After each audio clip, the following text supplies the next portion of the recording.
So before we get to all that, I think we need to lay some groundwork. Arsène Wenger, born, get this, Strasbourg, France, 1949. October 22nd, if you want to get specific. Though I guess most people aren't celebrating his birthday. Fair enough. But hey, every legend has a starting point, right? And for him, it wasn't some glamorous big-name club. It was AS Nancy, and then later AS Monaco. And that's where things start getting interesting. It was with Monaco back in '88 that he snagged that League One title. See, that already tells you a lot about the man, right? Yeah. He builds, he strategizes, and bam, results. But then, of course, comes 1996, and, well, everything changes. Arsenal. English football, at the time, though, let's be real, a completely different beast. I mean, we're talking pre-match meat pies, a more, shall we say, direct style of play. Brutal, even. And then Wenger walks in with his almost scientific approach. It was like watching someone from the future land in the middle of a pub brawl. Seriously. Yeah. Suddenly, it's all about nutrition, fitness regimes. Forget the pies. It's lean proteins, complex carbs. These burly English players must have thought he was crazy. I bet. But here's the thing. It worked.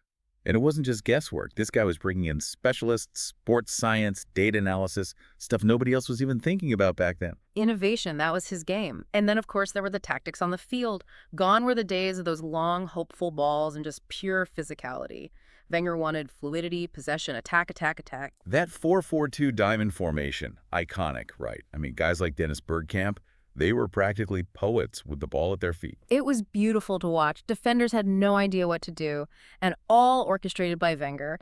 And look, you can't talk about this era without mentioning the Invincibles, 2003-2004. Undefeated, the entire Premier League season. The stuff of legends. Yeah. And not just about individual talent either, right? Yeah. This was a testament to Wenger's vision, his ability to build a team, a mindset that just couldn't be broken. Exactly. Now, let's be clear. Trophies, he's got a cabinet full, 3 Premier League titles, sure, one of them that perfect season, but then you've got seven FA Cups.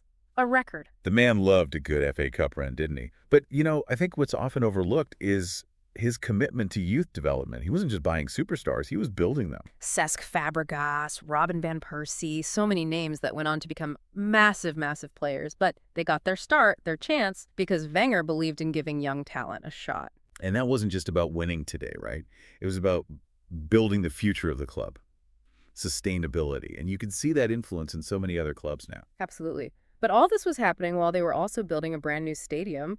I mean, talk about ambitious. The Emirates opens in 2006, state-of-the-art, a whole new era for Arsenal. And, you know, it wasn't cheap. It put constraints on them, financial ones.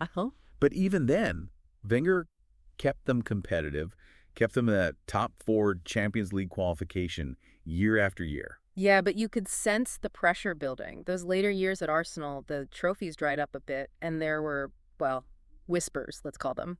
Were his tactics getting stale? Was he losing his touch? I think you also have to consider the changing landscape of football, right? Suddenly it's all these mega-rich owners splashing cash like it's nothing. It became a different game, and maybe one that Wenger's philosophy wasn't perfectly suited to. Right. His focus was on the long game, building from within. That takes time, patience. And the sport, it was shifting towards instant gratification. It all culminated, I guess you could say, in 2018. After 22 years, Wenger leaves Arsenal. End of an era. Emotional for everyone, I'm sure. But his story doesn't end there. He becomes this elder statesman of football, a pundit, an author, working with FIFA to, well, I guess to try and make the sport better on a global level. It's amazing, right? This guy who revolutionized English football, his influence just ripples outward. He modernizes the game, brings this scientific edge to it, and never, ever lets go of his principles, even when the going gets tough. And that's what's so fascinating about Wenger's legacy, isn't it? It's not just about trophies and wins. It's about an unwavering belief in a certain way of doing things, building a team, nurturing young players, playing the game beautifully. I think that leaves us with a really interesting question, though. We all know the big names who came out of Wenger's system. But what about the ones who didn't quite reach those superstar heights? How did his approach, his focus on development, how did that shape their careers? Even if they didn't become household names, how did it influence their approach to the game? Something to think about. Yeah, because that's the true mark of a manager, isn't it? Not just the stars they create, but the impact they have on every player who comes through their system. And I think when it comes to Arsène Wenger, that impact is still being felt today. Without a doubt. Well, on that note, we'll wrap things up here. Thanks for joining us for another deep dive. And until next time, Keep exploring, keep questioning, and keep the beautiful game alive. Cheers to that.